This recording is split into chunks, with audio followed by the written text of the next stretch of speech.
Alguna vez, tarde en la noche, frente al mundo silencioso que se extiende por la ventana o presenciando desgarradoras guerras, hambrunas y desastres en las noticias, has contemplado el vasto cielo estrellado y te has planteado una profunda pregunta: ¿si Dios realmente existe? Si es tan todopoderoso y benevolente como describe la Biblia, ¿por qué no usa su poder atronador para acabar con Satanás, la fuente de todo caos, sufrimiento y maldad, con un solo dedo? ¿No sería esa la solución más simple, directa y definitiva? Porque un rey todopoderoso, ante un súbdito abiertamente rebelde, le permitiría seguir sembrando el caos en esta tierra, causando que innumerables vidas inocentes, incluyendo bebés recién nacidos puros como el papel, sufran una tortura y una muerte inmerecidas? Esta pregunta, como una espina clavada en lo más profundo del alma humana, inquieta a todo buscador sincero de la verdad. No solo desafía nuestra comprensión tradicional del amor y el poder de Dios, sino que también afecta directamente nuestras esperanzas sobre el significado de nuestra existencia y el rumbo final del mundo. Sin embargo, la Biblia, este antiguo libro imbuido de sabiduría vital, no elude esta inquietante pregunta. Al contrario, a través de una gran narrativa que abarca milenios y abarca el cielo y la tierra, revela un plan asombroso mucho más profundo, sabio y glorioso, que simplemente borrarlo todo. La esencia de este plan no es una manifestación del poder abrumador de Dios, suficiente para sacudir el universo, sino una demostración eterna e irrefutable de su justicia, sabiduría y amor inconmensurables sin igual ante toda la creación. Para comprender la ingeniosidad de este plan, debemos remontarnos al principio de los tiempos, al jardín del Edén, antes de que todo estuviera manchado por el pecado y lleno de la gloria y la armonía de Dios. En el comienzo mismo de la creación, mientras la mirada de Dios recorría todo lo creado, la Biblia declaró con una simple pero contundente afirmación: «Vio Dios todo lo que había hecho, y he aquí que era muy bueno». ¿Qué clase de mundo era aquel? El aire estaba impregnado del aroma de la vida.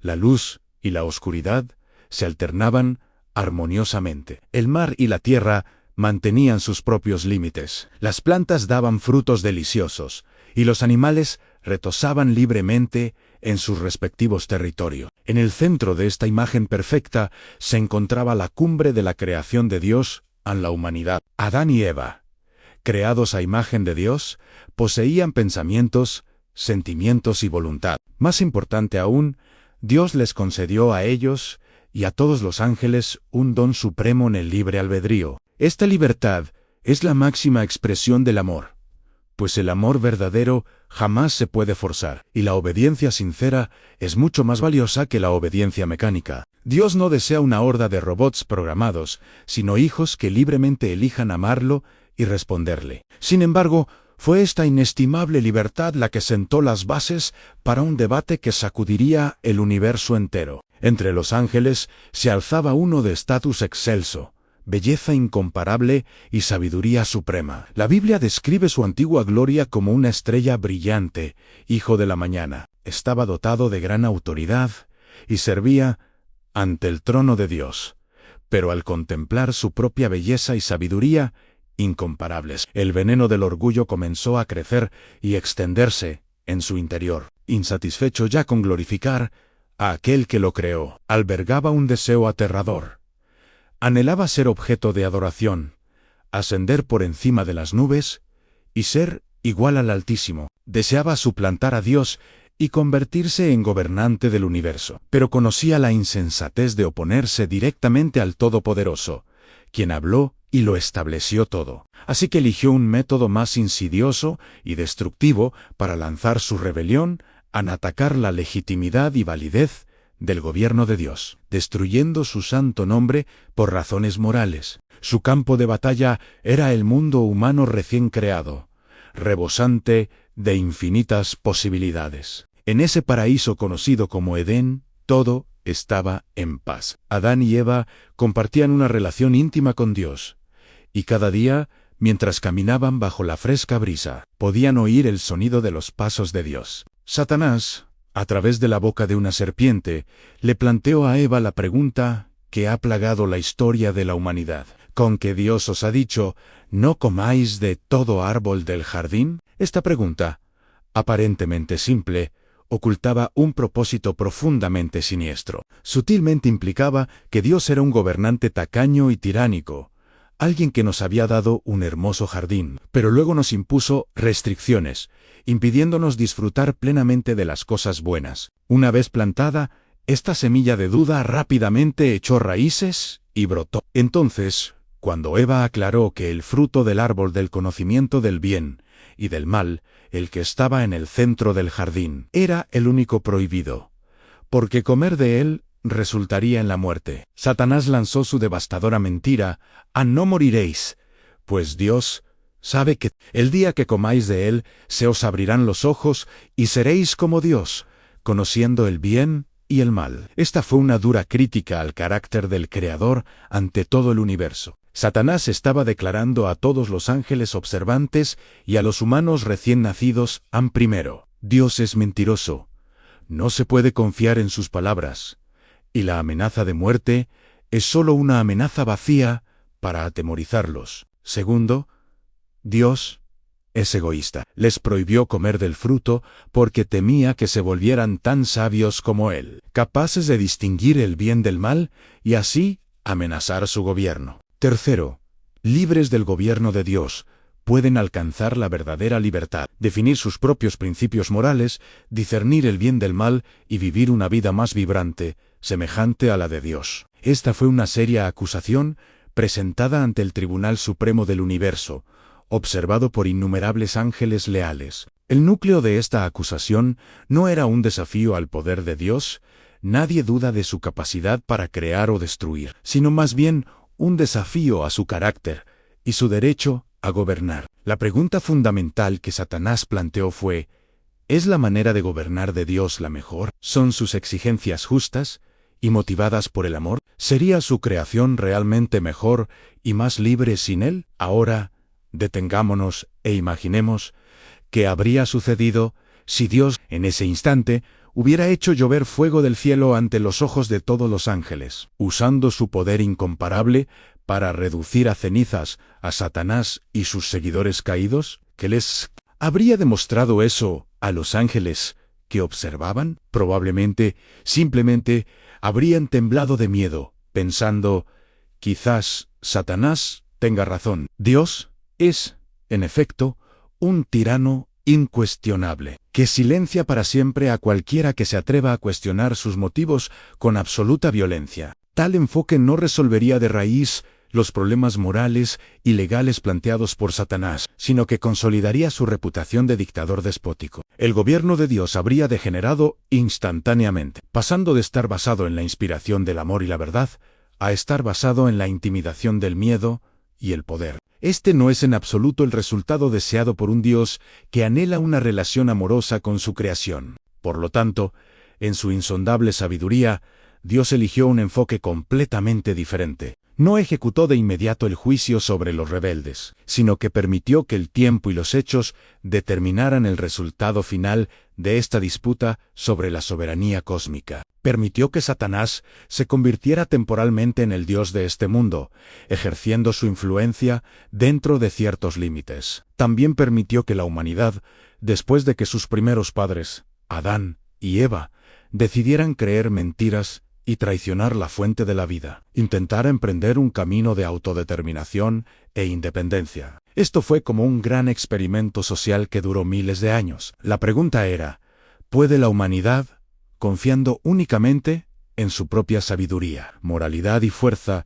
construir un mundo de verdadera justicia, paz, prosperidad y felicidad? Así, a las puertas del jardín del Edén, custodiado por querubines y una espada llameante que giraba en todas direcciones, comenzó oficialmente el solemne pero magnífico preludio de la historia humana. Al abrir la Biblia, a partir del capítulo 4 de Génesis, encontramos una historia llena de lágrimas, sangre y suspiros interminables. Caín, el primogénito de Adán y Eva, por celos, apedreó hasta la muerte a su propio hermano Abel, tiñendo de rojo la tierra maldita con la primera gota de sangre humana. Esto fue solo el comienzo. La humanidad se desvió rápidamente del camino correcto. La Biblia describe la era antediluviana.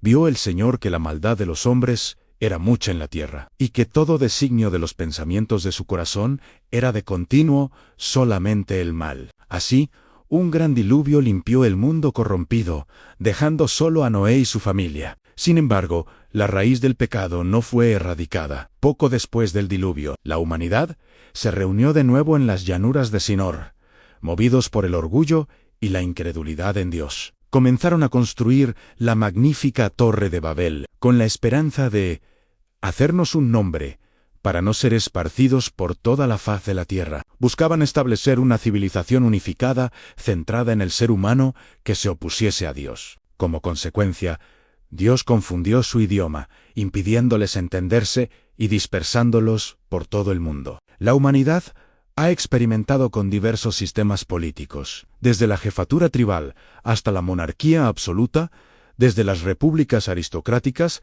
hasta las elecciones democráticas. Hemos desarrollado innumerables filosofías, desde Sócrates hasta Nietzsche, desde Confucio hasta el existencialismo, y hemos establecido diversos sistemas éticos, intentando frenar los males de la naturaleza humana mediante el derecho y la educación. Construimos imperios antaño magníficos, desde las pirámides a orillas del Nilo, hasta los jardines colgantes de Mesopotamia, desde el imperio persa que se extendió por Europa, Asia y África, hasta el imperio romano, famoso por sus leyes y legiones. Pero los cimientos de cada uno de estos imperios se construyeron sobre la conquista, la esclavitud y la opresión brutal. Bajo sus magníficos palacios yacían los huesos de innumerables esclavos. Finalmente, como castillos de arena en el río de la historia, todos fueron arrastrados por las olas del tiempo. Desarrollamos una cultura y un arte brillantes, y una ciencia y una tecnología en rápido avance. Podríamos elevarnos por los cielos y los mares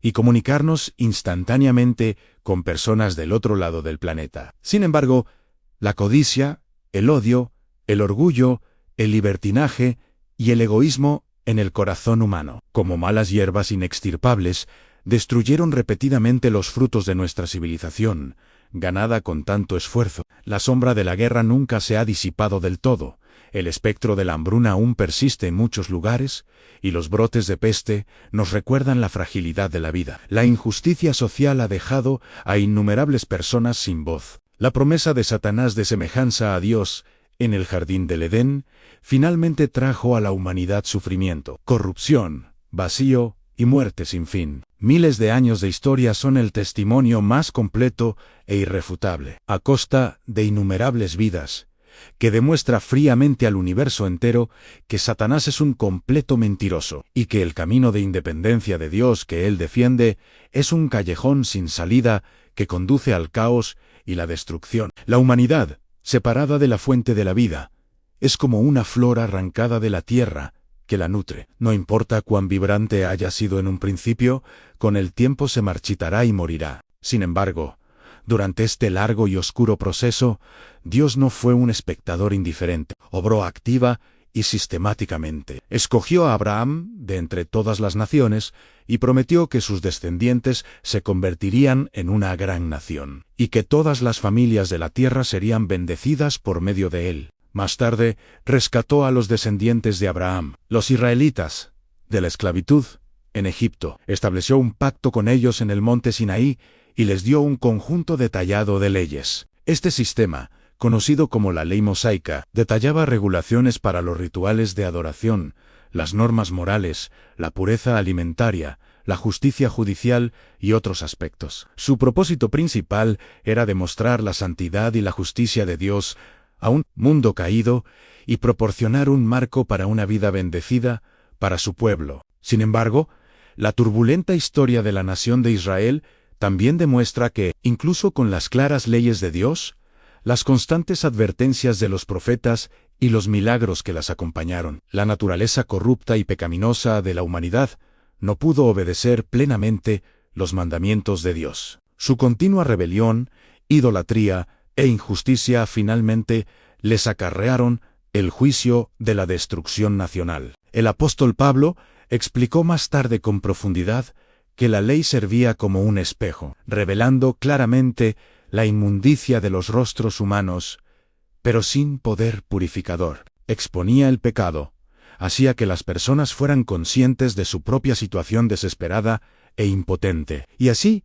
las encaminaba hacia un verdadero Salvador. Toda esta preparación fue para el paso más crucial y central en el trascendental plan de redención de Dios. En un momento aparentemente más oscuro y desesperanzado de la historia humana, cuando las pezuñas de hierro romanas pisoteaban el mundo mediterráneo y la fe judía se hundía en un legalismo estancado, finalmente apareció la figura central del asombroso plan de Dios, aquel en quien se centraban todas las profecías bíblicas. Él fue Jesucristo. Su nacimiento, vida, enseñanzas, muerte y resurrección constituyeron la respuesta más perfecta, completa y poderosa a todas las acusaciones de Satanás. Primero, como ser plenamente humano, Jesús vivió una vida de perfecta obediencia a Dios. Satanás había sugerido en el jardín del Edén que los requisitos de Dios eran demasiado exigentes, imposibles de cumplir para una criatura. Pero en Jesús, esta mentira quedó completamente destrozada. Nacido en un humilde establo y criado en la familia de un carpintero pobre, Jesús experimentó todas las debilidades y tentaciones humanas, pero permaneció sin pecado. En el desierto, cuando Jesús estaba hambriento y exhausto, Satanás lanzó 3 feroces ataques contra él. Primero, lo tentó a convertir las piedras en pan, desafiándolo a usar los privilegios del Hijo de Dios para satisfacer los deseos carnales y eludir la confianza en el Padre. Jesús respondió: «No solo de pan vivirá el hombre, sino de toda palabra que sale de la boca de Dios». Una segunda vez, llevó a Jesús a la cima del templo y lo instó a saltar desde ella, sostenido por ángeles, para obtener la admiración y la alabanza de la multitud. Este fue un intento de tentar a Jesús a tomar un atajo vano y oportunista hacia la cruz. Jesús respondió: «No tentarás al Señor tu Dios». Por tercera vez, le mostró a Jesús el esplendor de todos los reinos del mundo, prometiéndole concedérselos todos si se inclinaba y lo adoraba. Este fue un intento de tentarlo a transigir y adorar ídolos a cambio de poder político. Jesús lo reprendió enfáticamente: «Apártate de mí, Satanás, porque escrito está: al Señor tu Dios adorarás, y solo a Él servirás». A lo largo de su vida, Jesús permaneció absolutamente fiel a la voluntad de su Padre Celestial, a pesar de las mayores tentaciones, los malentendidos más profundos, el trato más injusto, la persecución más brutal, incluso mientras sudaba como gotas de sangre en el huerto de Getsemaní y soportaba el dolor insoportable de cuerpo y alma en la cruz. Con sus 33 años y medio de vida, demostró irrefutablemente que una persona profundamente unida a Dios puede vivir plenamente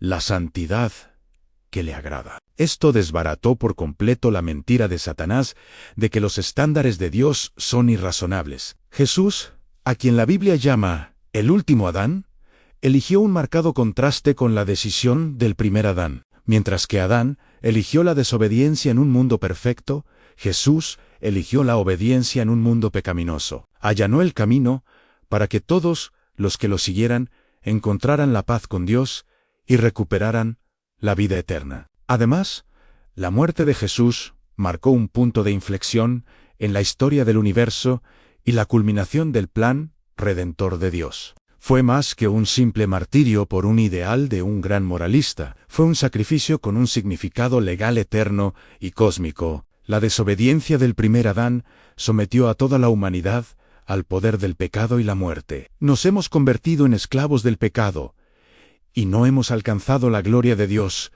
contrayendo una deuda insalvable. Según la ley absolutamente justa de Dios, la paga del pecado es muerte. Esta ley no puede transigir sin comprometer la justicia de Dios. Entonces, ¿cómo pueden satisfacerse las exigencias de la justicia y, al mismo tiempo, demostrar su amor infinito? Dios mismo ha proporcionado una solución única. Envió a su Hijo unigénito, el Inmaculado y Santo Cordero de Dios, para hacerse carne y cargar con la deuda del pecado de toda la humanidad. En la cruz del Calvario, Jesús, el justo que nunca pecó, tomó el lugar de los injustos entre nosotros. Soportó no solo los clavos y los azotes de los soldados romanos, sino, aún más importante, cargó con la consecuencia más terrible del pecado, el dolor de la separación completa del Dios Santo y el juicio de muerte. Por eso profirió el grito desgarrador en la cruz: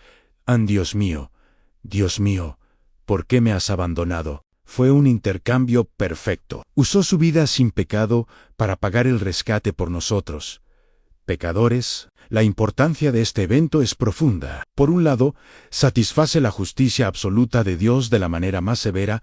En el pecado debe ser juzgado, y ese juicio recae sobre su Hijo amado. Por otro lado, demuestra el amor supremo de Dios de la manera más profunda. Él estuvo dispuesto a sacrificar lo más preciado de los suyos para salvar a las criaturas que una vez se rebelaron contra él. Qué marcado y sorprendente contraste con la imagen de Dios, como egoísta, tacaño y reticente a compartir, que Satanás calumnió originalmente en el jardín del Edén. Satanás usó el miedo a la muerte para controlar a la humanidad, pero Dios usó la muerte de su Hijo para destruir completamente al diablo, quien tiene el poder de la muerte en el corazón humano. Finalmente, la resurrección de Jesús es el sello divino de Dios sobre todo esto, una declaración de victoria que resuena por todo el cielo y la tierra. Si todo hubiera terminado con la muerte de Jesús, Él, en el mejor de los casos, sería un admirable héroe trágico, y la fe cristiana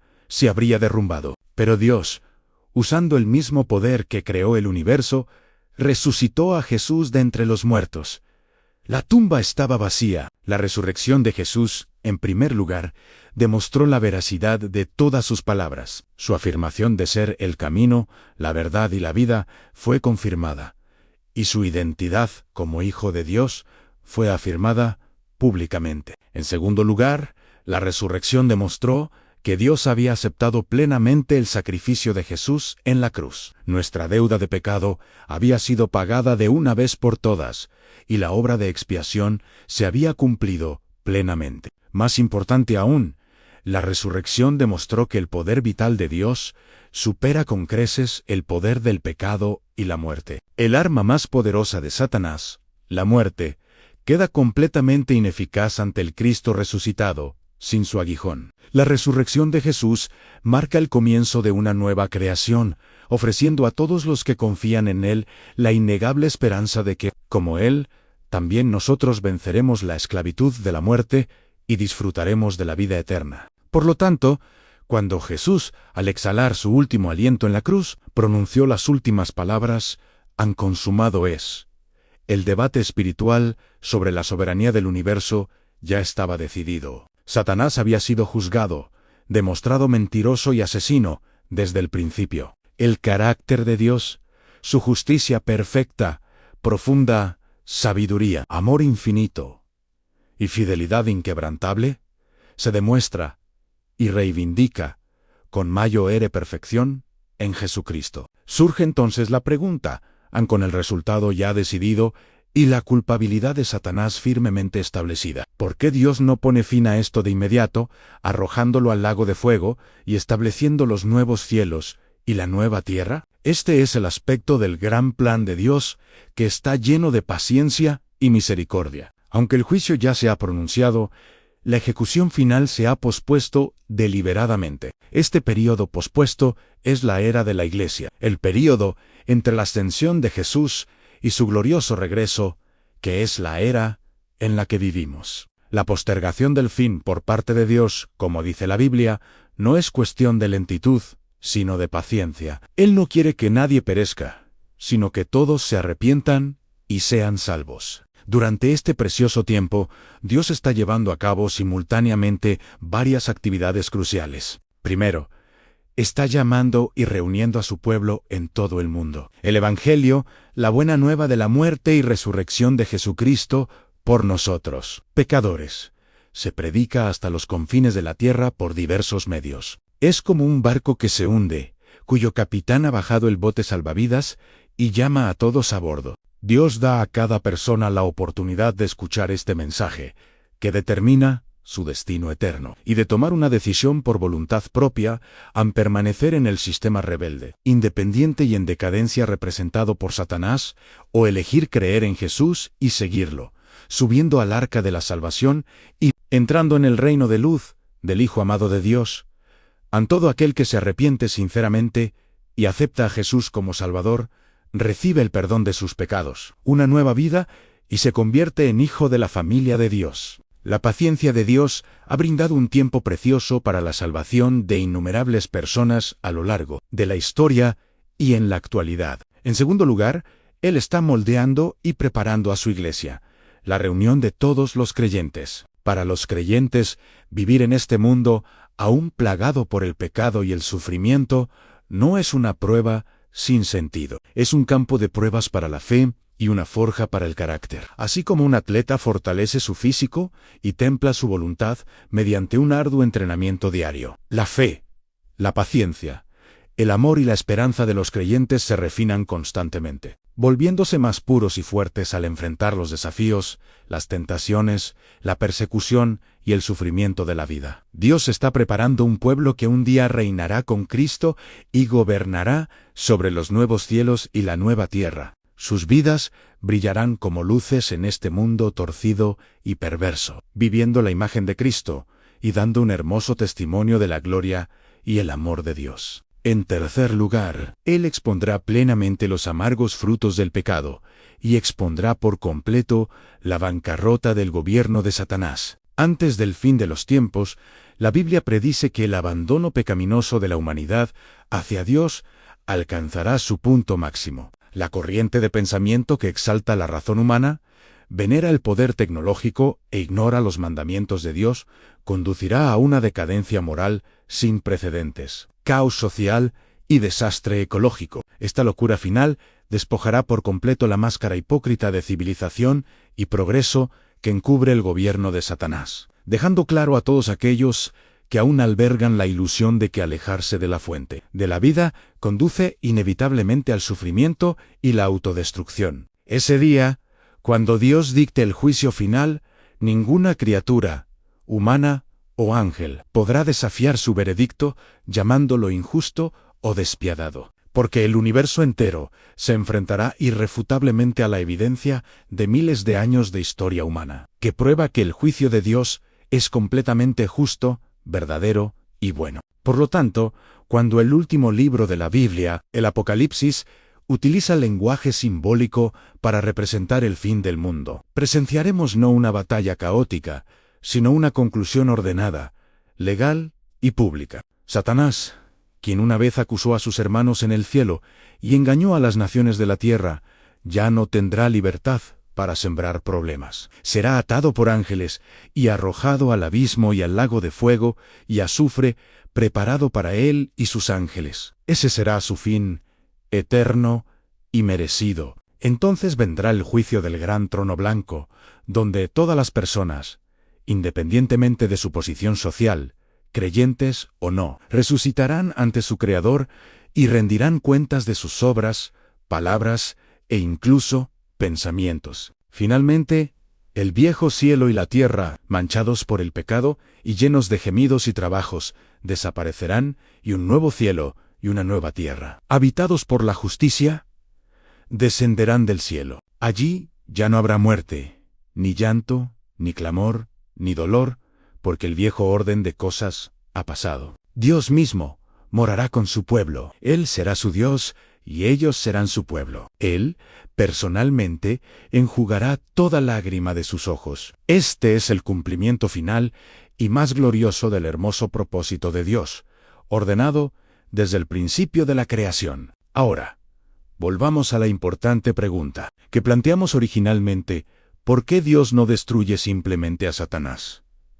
La respuesta ahora es clarísima. La solución de Dios nunca es simplemente una cuestión de poder, sino moral y legal respecto al orden fundamental del universo. Él no busca el silencio mediante la fuerza y la violencia, sino la admiración y adoración sinceras obtenidas mediante el amor desinteresado y la justicia impecable. No eligió el método simple, sino el más justo, el más sabio, el que mejor demuestra su amorosa bondad. Si bien este método, que ha atravesado miles de años y causado sufrimiento temporal a la humanidad, ha resuelto, de una vez por todas, la raíz del pecado, ha reivindicado plenamente el santo nombre y la soberanía de Dios, ha convencido a toda la creación y ha brindado a innumerables pecadores la oportunidad de salvación. La grandeza y la profundidad de este plan superan con creces la comprensión de la razón humana. Nos dice que el sufrimiento que presenciamos hoy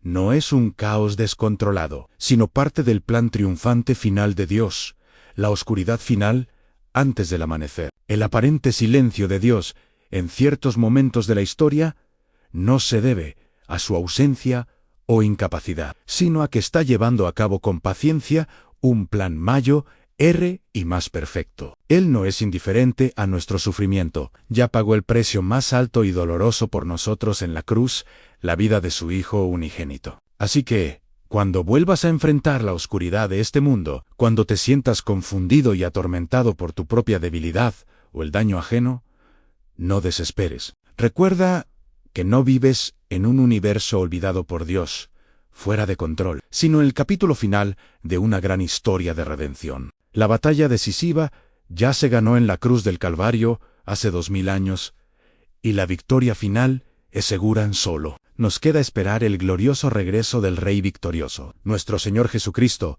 en las nubes, para cosechar los frutos de su victoria sangrienta y poner fin de una vez por todas al pecado y las lágrimas de este mundo. Dios no toma atajos, porque sus caminos son más altos que los nuestros.